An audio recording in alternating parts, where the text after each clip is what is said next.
आप सभी का आज की इस क्लास में स्वागत है। आज हम सीखेंगे प्रश्नावली 1.2 का प्रश्न संख्या चौथा, पांचवा और छठा। इस वीडियो को अंत तक पूरा देखिए और देखने के बाद आपको ये कैसी लगी कमेंट बॉक्स में ज़रूर बताइएगा। अधिक से अधिक विद्यार्थियों तक इसे पहुंचाने के लिए शेयर कीजिए और हमसे जुड़े रहने के लिए चैनल को सब्सक्राइब कर बेल आइकन को जरूर प्रेस कीजिए। प्रश्नावली 1.2 का चौथा सवाल है, बाकी हमने कल किए थे। कीर्ति बुक स्टोर ने जून के प्रथम सप्ताह में 2,85,891 रुपये मूल्य की पुस्तकें बेची। इसी माह के दूसरे सप्ताह में उसने रुपये 4,07,68 रुपये मूल्य की पुस्तकें बेची। दोनों सप्ताह में कुल मिलाकर कितनी बिक्री हुई? किस सप्ताह में बिक्री में अधिक हुई, किस सप्ताह में बिक्री अधिक हुई और कितनी अधिक हुई, हमको बताना है। तो हम लिखते हैं कीर्ति बुक स्टोर ने प्रथम सप्ताह में पुस्तकें बेची बराबर हो गया 2,85,891 रुपये मूल्य की। फिर कीर्ति बुक स्टोर ने द्वितीय सप्ताह में, आपसे कहा गया है द्वितीय सप्ताह में पुस्तकें बेची बराबर 4,768 रुपये मूल्य की पुस्तकें बेची। दोनों सप्ताहों में कुल मिलाकर कितनी बिक्री हुई? तो देखो कुल बिक्री निकाल लेते हैं। दोनों सप्ताह की कुल बिक्री जो हुई, कुल बिक्री ये हो गई, दोनों को जोड़ देते हैं। क्या था? 2,85,891 और दूसरा था 4,07,68। दोनों को जोड़ देते हैं, कुल बिक्री इतनी हो गई। ये हो गया 8 में 1 जोड़ेंगे 9, 8 में 1 जोड़ा 9, 9 में 6 जोड़ा 15 का 5, हंसी लग गया 1, 8 और 8 16 हो जाएगा। हंसी 1, 5 में 1 जोड़ा 6, 8 0 8, 4 2 6। तो इस प्रकार कितनी बिक्री हुई उसकी? 6,86,659 रुपये मूल्य की उसने 2 सप्ताह में बिक्री की। अब आपसे कहा गया है कि किस सप्ताह में बिक्री अधिक हुई। देखो इन दोनों में कौन ज़्यादा बड़ा है? 2 लाख ज़्यादा है या 4 लाख बड़ा होगा? तो 4 लाख बड़ा होगा। तो ये 4 लाख कौन से सप्ताह में बिक्री हुई? द्वितीय सप्ताह में। तो सीधे हम लिख सकते हैं द्वितीय सप्ताह में बिक्री अधिक हुई। द्वितीय सप्ताह में बिक्री अधिक हुई।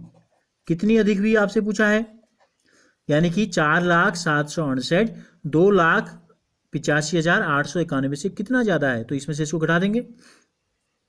तो बिक्री का जो अंतर है, बिक्री का अंतर निकाल लेते हैं। इसी का मतलब है कितनी अधिक बिक्री हुई। हम क्या करते हैं, 4,768 में से घटा देते हैं 2,85,891 को, कम कर देते हैं इतने को। देखो 8 में से 1 गया 7, 16 में से 9 घटाएंगे तो 7 आ जाएगा। यहाँ बच गया 6, यहाँ से 80 लेंगे, 16 में से 8 गया 8, यहाँ 10 में से 1 यहाँ चले गया, 9 में से 5 गया 4, यहाँ 9 हो गया, 9 में से 8 गया 1 और यहाँ 3 है, 3 में से 2 गया 1। तो इकाई, दहाई, सैकड़ा, हज़ार, 10,000, लाख। तो कितना अंतर हुआ? पहले सप्ताह यानी कि दूसरे सप्ताह में पहले सप्ताह से 1,14,877 रुपये की ज़्यादा। पांचवा प्रश्न है, अंकों 6, 2, 7, 4 और 3 में से प्रत्येक का केवल एक बार प्रयोग करते हुए 5 अंकों की बनाई जा सकने वाली सबसे बड़ी और सबसे छोटी संख्याओं का अंतर ज्ञात करना है। तो देखो 1, 2, 3, 4, 5 अंक हमको दिए गए हैं। इनसे बनने वाली 5 अंकों की सबसे बड़ी और सबसे छोटी संख्या। तो हम लिखते हैं 5 अंकों से, दिए गए अंकों से, ये लिख लेते हैं, दिए गए अंकों से बनने वाली 5 अंक की सबसे बड़ी संख्या। तो देखो हमें जो अंक दिए गए हैं वो हैं 6, 2, 7, 4, 3। तो देखो इकाई, अगर हम 5 अंक गिनेंगे तो क्या बनेगा? इकाई, दहाई, सैकड़ा, हज़ार, 10,000। तो 10,000 में हम क्या करेंगे, तो सबसे बड़ी संख्या को अगर हम 10,000वें नंबर में रखेंगे 7, तो सबसे बड़ी संख्या हमारी बनेगी। यानी कि हम क्या करेंगे, इनको अवरोही क्रम में लिख देते हैं। ऐसी कंडीशन में इनको लिख देते हैं अवरोही क्रम में। तो सबसे बड़ी संख्या है 7, उसके बाद है 6, उसके बाद देखो क्या है 4, फिर 3 और फिर 2। इकाई, दहाई, सैकड़ा, हज़ार, 10,000, कितनी बड़ी संख्या बन गई? तो ये संख्या हो गई 76,432। इसी प्रकार दिए गए अंकों से बनने वाली 5 अंक की सबसे छोटी संख्या ले लेते हैं। तो उल्टा कर देंगे इसका, क्या करेंगे, आरोही क्रम में लिखेंगे। सबसे पहले छोटी, फिर उसके बाद वाली 3, फिर उसके बाद वाला 4, फिर 6, फिर और 7। इकाई, दहाई, सैकड़ा, हजार, 10,000 कितनी बन गई? 23,467। इन दोनों संख्याओं का अंतर पूछा है, हमसे पूछा है अंतर। तो क्या करेंगे, ऊपर वाले में से नीचे वाले को घटा देते हैं। 3 में से यहाँ एक हासिल जाएगा 12, 12 में से 7 गया 5 आ गया, यहाँ बच गया 2, 2 में से 6 जाता नहीं है, यहाँ से एक हासिल लेंगे 12 में से 6 चले जाएगा 6, यहाँ बच गया 3, 3 में से 4 घटता नहीं है, यहाँ से एक हासिल लेंगे 13 हो जाएगा, 13 में से 4 गया 9, अब यहाँ बच गया 5, 5 में से 3 गया 2 और 7 में से 2 गया 5। तो इस प्रकार इन दोनों संख्याओं का जो अंतर आया 52,900 है। एक मशीन औसतन एक दिन में 2,825 पेंच बनाती है, तो जनवरी 2006 में उस मशीन ने कितने पेंच बनाए? तो देखो मशीन औसतन एक दिन में पेंच बनाती है, तो हम लिखेंगे मशीन एक दिन में पेंच बनाती है बराबर हमको दिया गया है 2,825।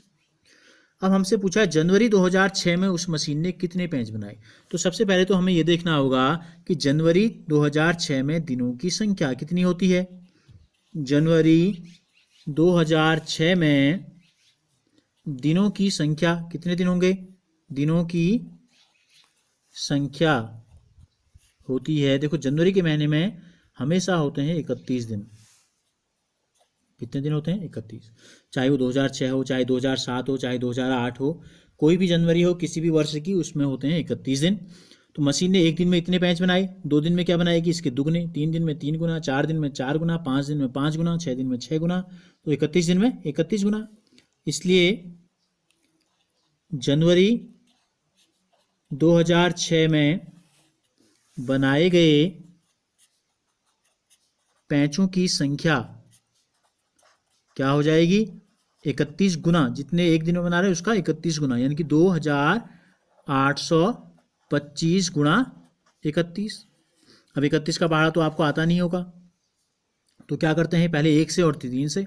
तो 1 पंजे 5, 1 दूनी 2, 1 अट्ठे 8, 1 दूनी 2, फिर 3 से भाग गुणा करते हैं। तो क्या करते हैं, एक अंक के बाद यहाँ पर गुणा का निशान लगा दो या खाली छोड़ दो इस जगह को।